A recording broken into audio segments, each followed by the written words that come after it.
acceptez-vous d'être le parrain de la 57e promotion des élèves de l'ENA? Très sensible à votre choix, nous sommes heureux de vous accorder notre parrainage.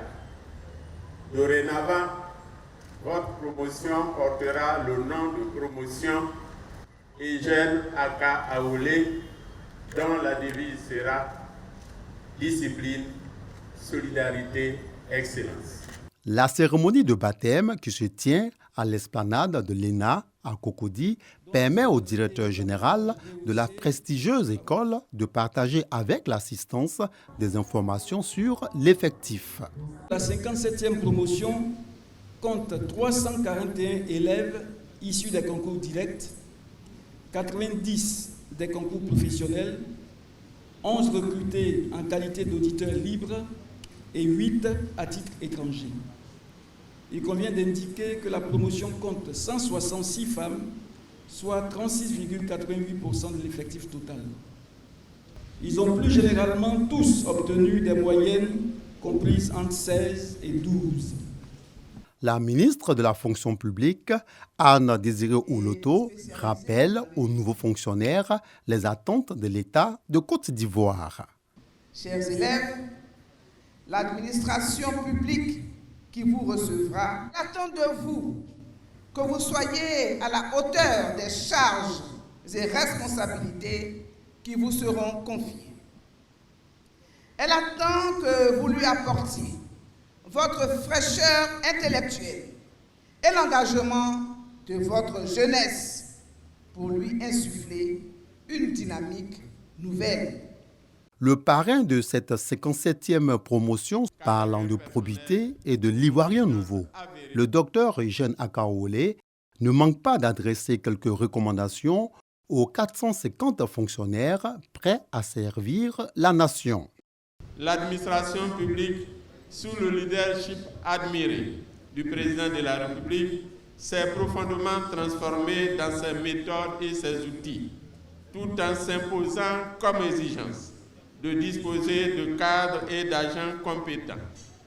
Je vous exhorte, mes chers filles, à œuvrer à la réalisation et à l'atteinte des objectifs assignés aujourd'hui à l'administration publique, à savoir l'efficience, l'efficacité, la responsabilité, la performance et la qualité des services publics. Autre moment solennel de cette cérémonie de baptême, le passage de flambeau à la 58e promotion qui s'engage à respecter les traditions de l'école, la distinction de 6 majors, 2 par cycle et un défilé bien orchestré dans la discipline militaire.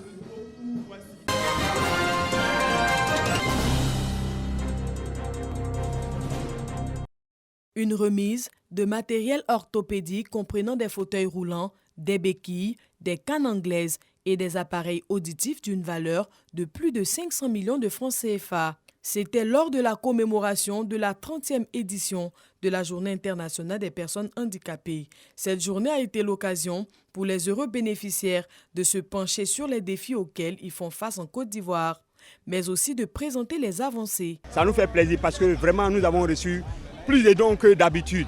Voilà, et nous sommes satisfaits. La question du handicap a connu une avancée notable.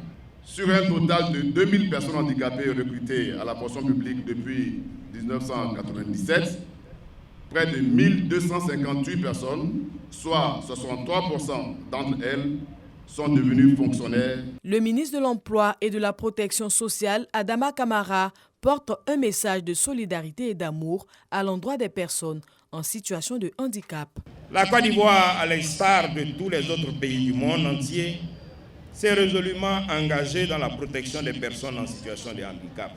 Chers compatriotes en situation de handicap, je reste convaincu que vous constituez, à l'instar de tous les autres citoyens, des atouts indéniables pour le développement de notre pays, notre beau pays, la Côte d'Ivoire nouvelle.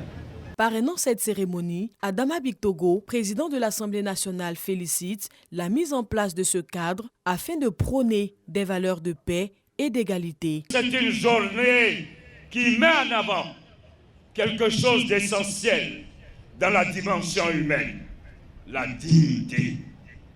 Aucun de nous, même valides, ne sont supérieurs à ceux qui sont en situation de handicap. Nous sommes tous égaux et nous devons avoir les mêmes droits. Instituée en 1992 par les Nations Unies, la Journée internationale des personnes handicapées permet de promouvoir les actions de sensibilisation sur les questions liées aux personnes vivant avec un handicap et d'attirer l'attention sur les avantages d'une société inclusive et accessible.